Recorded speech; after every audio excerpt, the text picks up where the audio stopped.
Men are refusing to have children, and women are furious. So this is actually quite interesting. And women did it to themselves,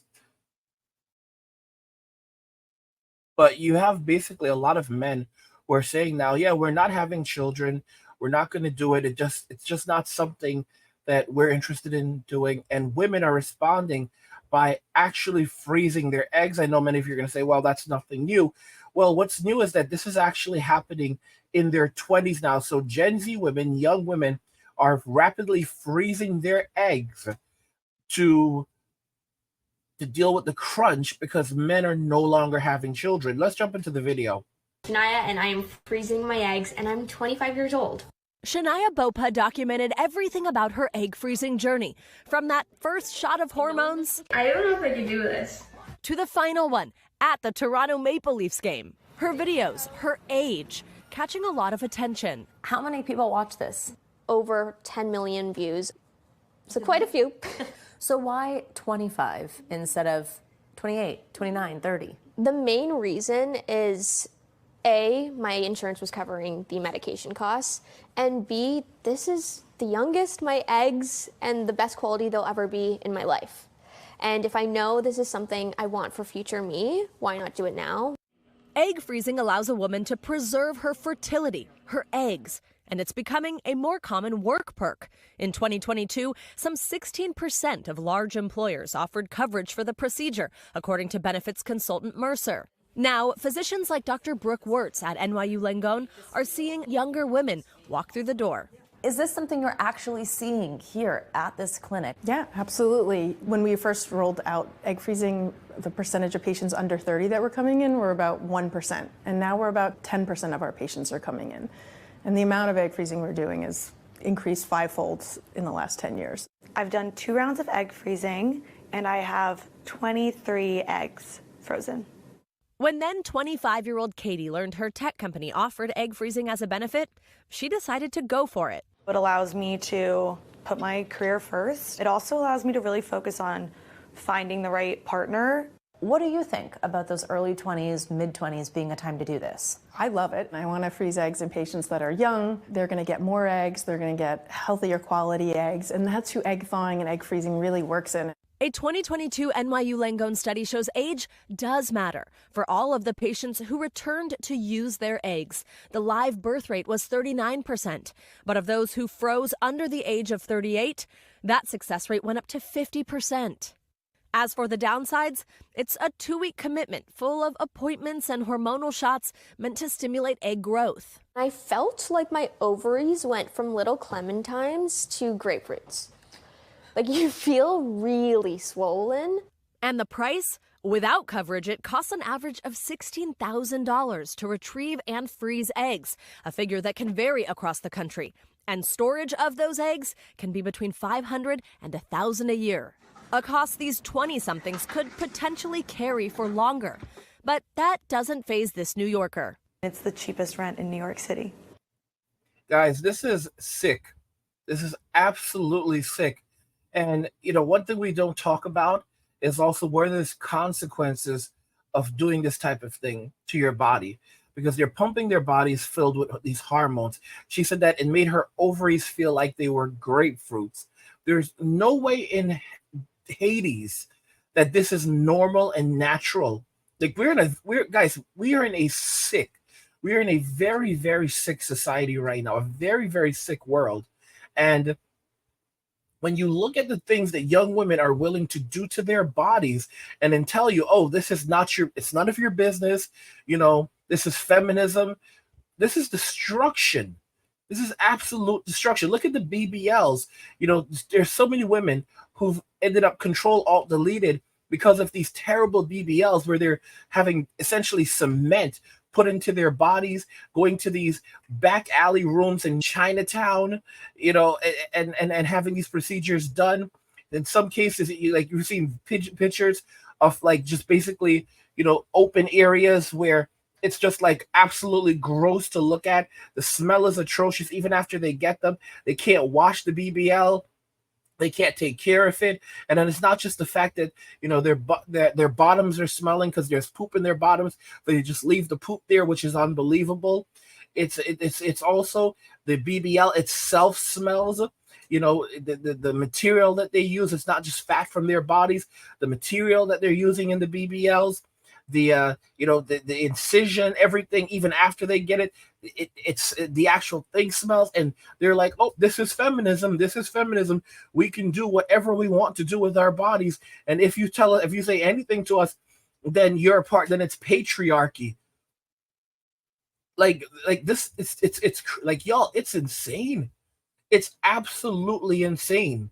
Like, these people, like, this is, they don't understand, like, this is property of the state stuff. Like, women traded in men for the state, and the state has the ultimate authority over them, and the state loves this. The state, we live under a federal corporation. We do not live under a republic or a democracy. We live under a federal corporation.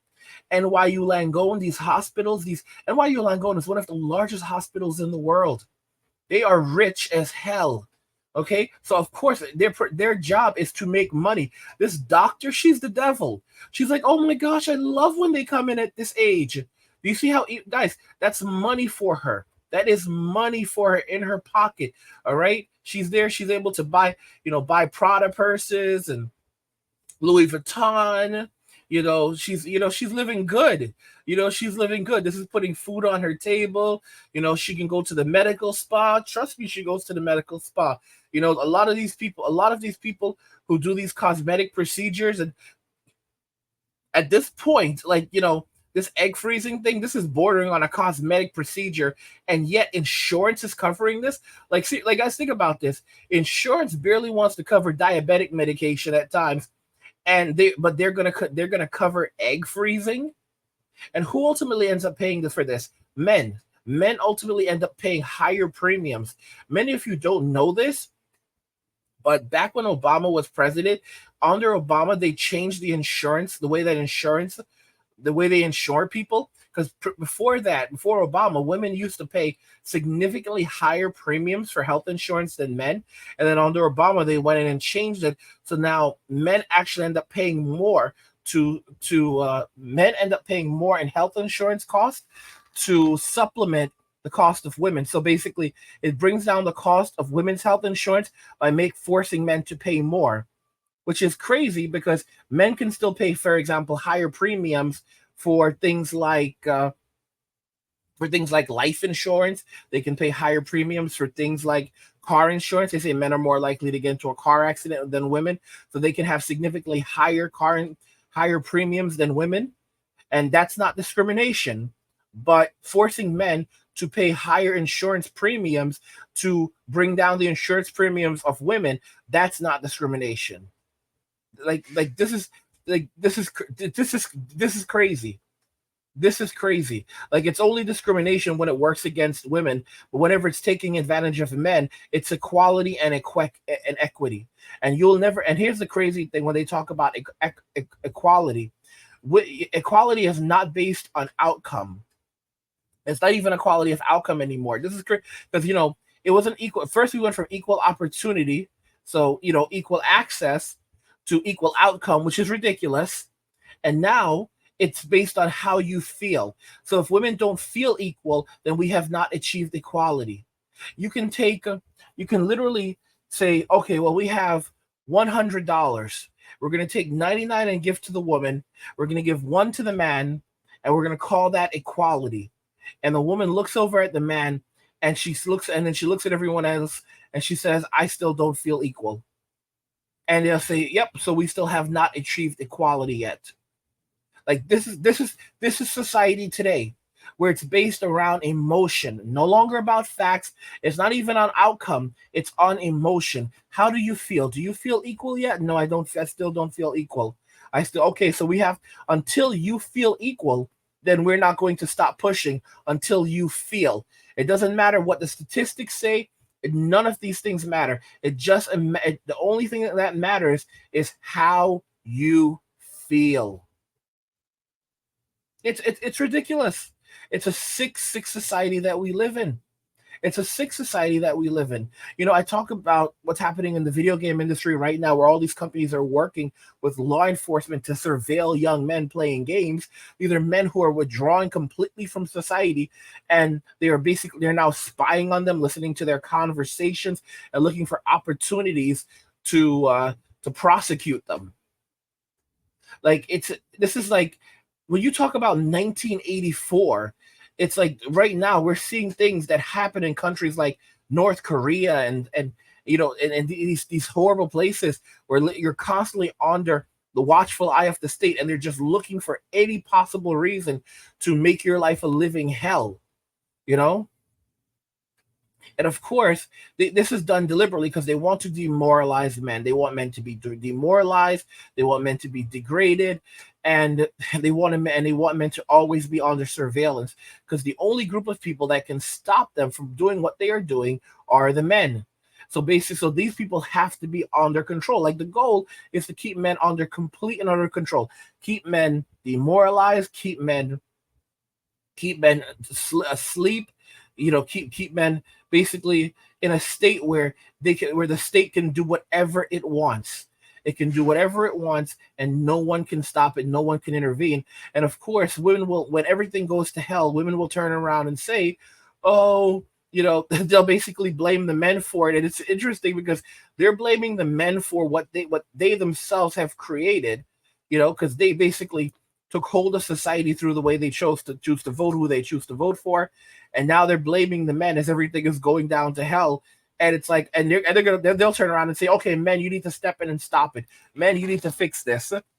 And the men have no power. The men are basically gone. Like everything is just going up in smoke around us, and the men are gone. The men have checked out, and the women are still going on. Like this is why men have stopped listening. Like if you listen to what women say right now, it will destroy you mentally and psychologically, because you realize that you're dealing with a group of people who are not who don't have a full deck. Like I refer to this population as functionally insane at best. By the way, guys, just to remind you that I have another channel called Angry, where I discuss gaming, anime, geek stuff, nerd stuff, real world stuff, and whatever else interests me. There's a link to it in the description of the video. Go and check it out. And I also have another channel called Men Walking Away.